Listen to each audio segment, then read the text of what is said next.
Bah, oui, le moral tient bon parce qu'on a les parents qui écrivent, la fiancée qui écrit, etc. Mais le courrier n'arrivait pas tous les jours, c'était tous les 8-10 jours. Mais on est jeune et on compte les jours. Euh, on dit par exemple, celui qui reste encore 200 jours à faire, il dit la quille dans 200 jours, la quille dans 199, dans 100... Et tous les jeunes soldats, euh, le matin en se levant, écriaient par exemple 150 au jus, ça veut dire encore 150 cafés pourris à prendre le matin, et ensuite c'est la liberté.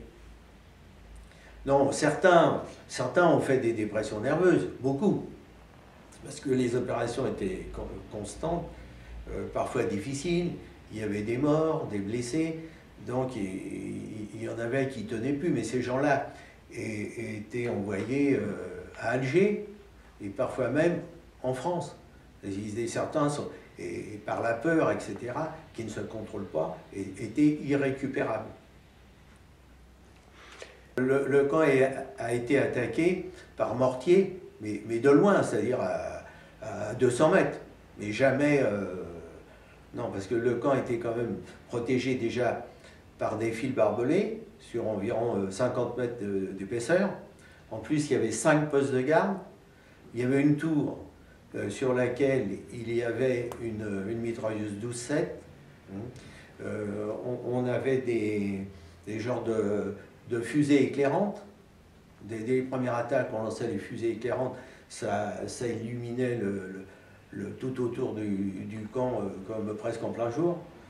Donc les attaques de nuit étaient fréquentes, mais courtes et assez loin, d'assez loin. Ben, les opérations jumelles, c'était dans toute l'Algérie. On a participé aussi aux opérations jumelles en Grande Kabylie.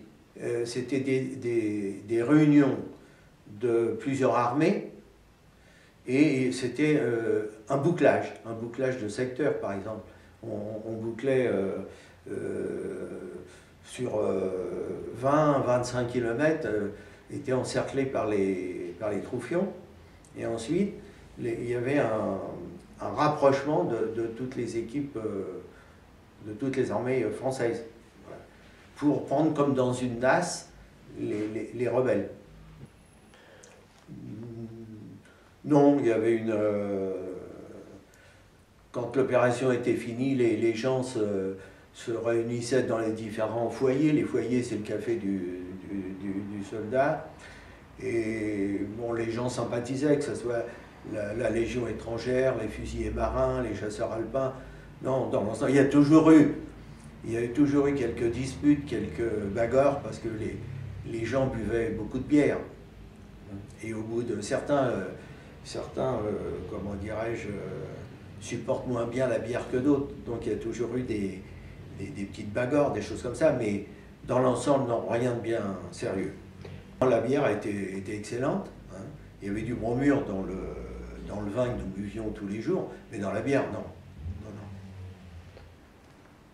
Et puis les gens buvaient aussi, pour ceux qui ne voulaient pas boire de bière, c'était rare, hein, parce que quand les gars avaient fait des opérations toute la journée, ils étaient contents de boire une bière fraîche le soir.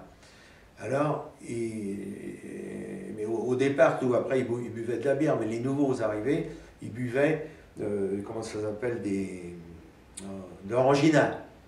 Mais là-bas, l'orangina s'appelait, si on disait orangina, personne ne connaissait, on disait au foyer une couille, parce que l'orangina avait la forme d'une couille.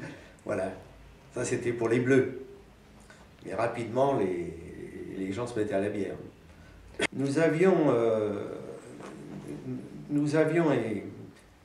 également affaire à ce qu'on appelle les commandos Viet. En quoi consistaient les commandos Viet? Les commandos Viet étaient des gens que nous avions ramenés d'Indochine et qui étaient pour la France. Donc ces gens-là étaient des types très gonflés, c'est-à-dire que c'était des commandos de 5-6 personnes qui allaient dans des endroits où il fallait 100 à 200 hommes de l'armée française. Je m'explique. Ces gens-là étaient dans l'armée française, sinon ils auraient été tués par les Viettes. Donc ils s'étaient engagés dans l'armée française. Et c'était des commandos qui avaient un petit béret noir avec une tête de mort.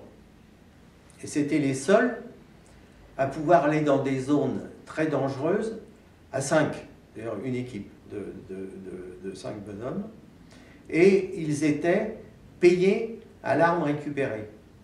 Par exemple, un fusil mitrailleur, je ne sais pas, ça serait 50 € aujourd'hui, un fusil de chasse 10 €, etc.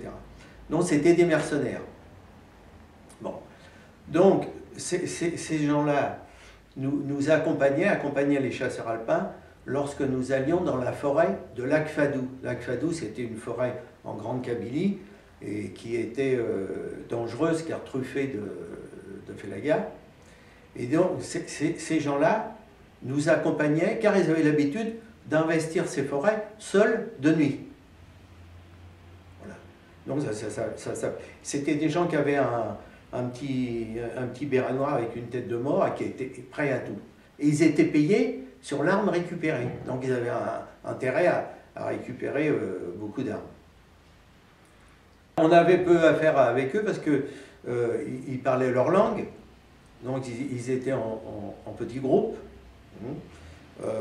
Ils n'avaient peur de rien, parce qu'aller à 5 personnes dans une forêt, la Fadou truffée de félouses, mais c'était leur façon à eux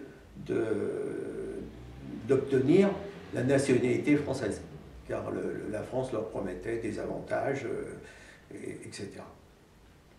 Donc c'était des gens qui revenaient, enfin que nous avions, qui travaillaient déjà avec la France en Indochine, mais qui ne pouvaient pas rester, sinon ils étaient morts. Donc ils venaient, ils s'engageaient c'était de farouches commandos qui ont beaucoup aidé la France dans ces années-là.